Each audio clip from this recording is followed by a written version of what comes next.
여러분, 혹시 그거 아세요?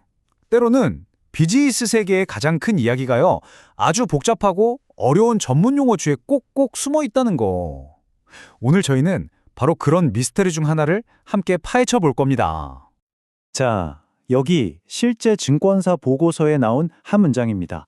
슈완스 인수에 따른 PPA 상각비 축소로 영업이익이 증가할 것이다.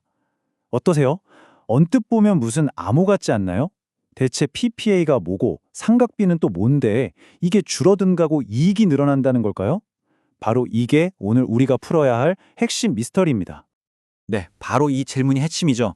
PPA, 정말이지 낯설고 그래서 오해도 많이 사는 그런 용어입니다. 이게 얼마나 헷갈리는 용어냐면요. 재밌는 일화가 하나 있어요.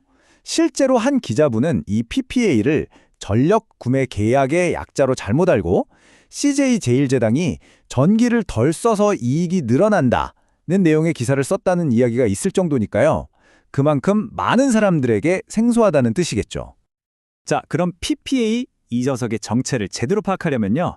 먼저 큰 그림부터 봐야 합니다. 한 회사가 다른 회사를 살 때 도대체 무슨 일이 일어나는지 그 기본 원리부터 한번 살펴보시죠. 자, A사라는 회사가 B사라는 회사를 인수한다고 상상해 봅시다. 제일 먼저 뭘 볼까요? 바로 B사의 순자산입니다. 아주 간단해요. 회사가 가진 모든 자산에서 갚아야 할 빚, 즉 부채를 뺀 순수한 알짜 재산이죠. 이 경우에는 500억 원이네요. 그런데 말이죠. A사는 이 B사를 얼마에 샀을까요? 바로 1000억 원. 순자산 가치는 분명 500억 원인데 그 2배나 되는 돈을 주고 산 겁니다. 바로 이 지점에서 회계의 진짜 고민이 시작됩니다. 아니, 장부장 가치는 500억인데 1000억 원을 냈단 말이죠.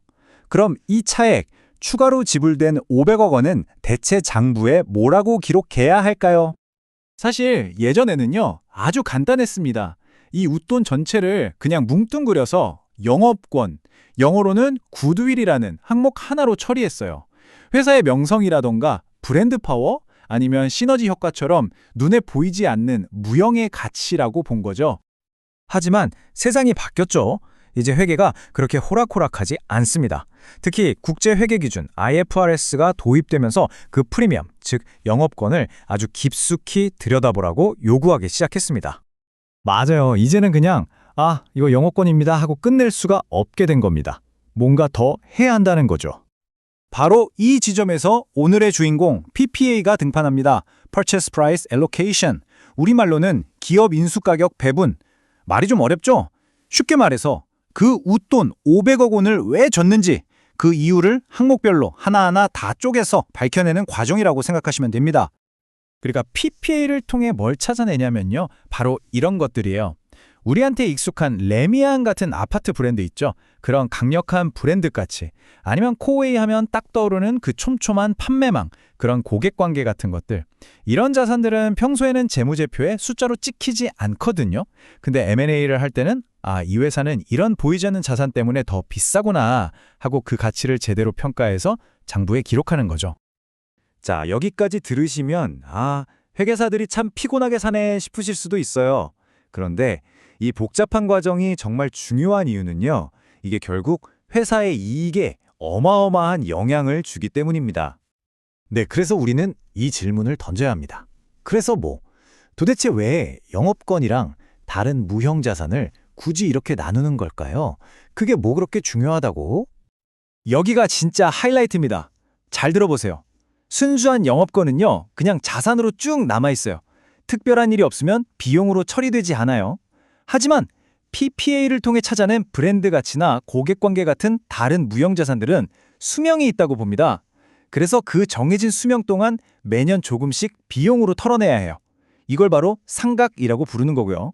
이 무형자산 상각비가 매년 장부상 영업이익을 갉아먹는 주범이 되는 겁니다. 자, 이제 모든 조각이 맞춰졌습니다. 우리가 맨 처음 봤던 그 미스테리한 문장, CJ의 이야기로 다시 돌아가 보죠. 자, 시간 순서대로 한번 따라가 볼까요? 2019년에 CJ 제일제당이 슈완스를 인수하면서 PPA를 진행했겠죠. 그래서 엄청난 규모의 무형자산이 장부에 딱 잡혔습니다.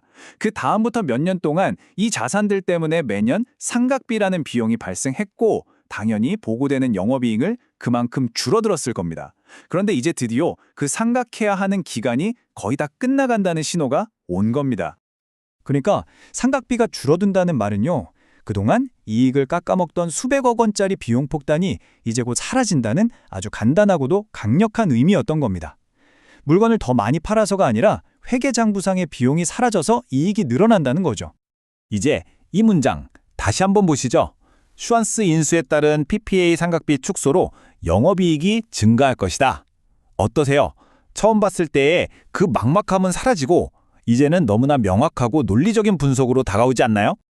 자, 오늘 내용 한번 정리해 볼까요? 복잡했지만 핵심은 간단합니다. 첫째, 회사를 비싸게 사면 영업권이라는 웃돈이 생긴다. 둘째, PPA라는 과정을 통해 이 웃돈의 진짜 정체를 밝혀낸다. 셋째, 이때 찾아낸 무형자산들은 정해진 기간 동안 상각비라는 비용이 되어서 이익을 깎아먹는다. 그리고 마지막, 넷째, 이 상각이 끝나면 비용이 사라지니까 이익은 저절로 점프하는 거죠. 결국 회계 장부 속에는요. 이렇게 과거의 거래를 통해 미래를 보여주는 비밀 코드들이 숨어 있는 겁니다. 여러분이 다음에 보게 될 기업 보고서에는 과연 어떤 흥미로운 이야기가 숨어 있을까요? 한번 직접 찾아보는 재미도 쏠쏠하지 않을까요?